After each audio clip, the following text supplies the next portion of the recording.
नमस्कार दोस्तों, अगर आप नया डिजिटल सिग्नेचर सर्टिफिकेट यानी डीएससी बनवाना चाहते हैं या टोकन के साथ नया सर्टिफिकेट जारी करना चाहते हैं तो ये वीडियो आपके लिए है। आज मैं आपको Capricorn identity services private limited के सर्टिफाइंग अथॉरिटी पोर्टल पर डिजिटल सिग्नेचर सर्टिफिकेट बनाने की पूरी प्रक्रिया लाइव स्क्रीन रिकॉर्डिंग के माध्यम से दिखाऊंगा। इस वीडियो के अंत तक आपको यह समझ में आ जाएगा कि आवेदन कैसे भरना है, कौन कौन से विकल्प चुनने हैं, भुगतान कैसे करना है और टोकन में सर्टिफिकेट कैसे इंस्टॉल होता है। अब हम सीधे कैप्रिकॉन पोर्टल पर पहुंच चुके हैं। यहीं से पूरा डिजिटल सिग्नेचर सर्टिफिकेट प्रोसेस शुरू होता है। सबसे पहले सर्टिफिकेट की कैटेगरी चुननी होती है। यदि आप व्यक्तिगत उपयोग के लिए सर्टिफिकेट बना रहे हैं तो इंडिविजुअल कैटेगरी चुनें। यदि कंपनी, फर्म या ऑर्गेनाइजेशन के लिए बनवा रहे हैं तो उसी के अनुसार विकल्प चुनें। इसके बाद सर्टिफिकेट का प्रकार चुनना होता है। सामान्यतः साइन सर्टिफिकेट, एनक्रिप्ट सर्टिफिकेट या साइन प्लस एनक्रिप्ट का विकल्प उपलब्ध रहता है। आपकी आवश्यकता के अनुसार सही विकल्प चुनना बहुत महत्वपूर्ण है। अब सर्टिफिकेट की वैलिडिटी चुनते हैं। आमतौर पर 1 वर्ष, 2 वर्ष या 3 वर्ष की वैधता उपलब्ध रहती है। जितनी अधिक वैलिडिटी होगी उतनी ही लंबी अवधि तक सर्टिफिकेट का उपयोग किया जा सकेगा। यदि आपके पास नया यूएसबी क्रिप्टो टोकन है तो उसे सेलेक्ट करें। टोकन हमेशा प्रमाणित और सुरक्षित होना चाहिए क्योंकि डिजिटल सिग्नेचर सर्टिफिकेट इसी टोकन के अंदर सुरक्षित रहता है। अब पेमेंट समरी दिखाई देती है। यहां सर्टिफिकेट की कीमत, जीएसटी और कुल भुगतान राशि दिखाई देती है। आगे बढ़ने से पहले एक बार सभी विवरण ध्यान से वेरीफाई करें ताकि बाद में किसी प्रकार की गलती ना हो। अब एप्लीकेंट की जानकारी भरने का चरण आता है।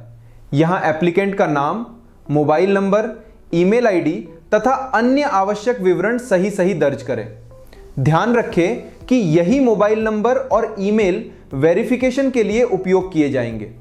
गलत जानकारी देने पर आवेदन रिजेक्ट भी हो सकता है। इसके बाद आइडेंटिटी वेरिफिकेशन की प्रक्रिया पूरी करनी होती है। कैप्रिकॉन पोर्टल में निर्देशों के अनुसार पहचान सत्यापन किया जाता है। वेरिफिकेशन सफल होने के बाद आवेदन अगले चरण में पहुंच जाता है। अब आवश्यक डॉक्यूमेंट्स अपलोड किए जाते हैं। सभी डॉक्यूमेंट्स स्पष्ट और वैलिड होने चाहिए। यदि किसी प्रकार की जानकारी गलत या अधूरी होगी तो सर्टिफिकेट जारी होने में देरी हो सकती है। इसके बाद डिक्लेरेशन स्वीकार करके आवेदन सबमिट किया जाता है। सबमिट करने से पहले सभी जानकारी एक बार अवश्य जांच लें क्योंकि आवेदन जमा होने के बाद कई विवरण बदले नहीं जा सकते। अब पेमेंट प्रोसेस पूरा होने के बाद आवेदन सर्टिफाइंग अथॉरिटी के पास वेरिफिकेशन के लिए चला जाता है। वेरिफिकेशन सफल होने पर आपका डिजिटल सिग्नेचर सर्टिफिकेट जारी कर दिया जाता है। इसके बाद सर्टिफिकेट आपके यूएसबी क्रिप्टो टोकन में इंस्टॉल किया जाता है। यही टोकन भविष्य में GEM portal, MCA portal, income tax portal, GST portal, ICEGATE, DGFT, e tender, e procurement तथा अन्य गवर्नमेंट पोर्टल्स पर उपयोग किया जाता है।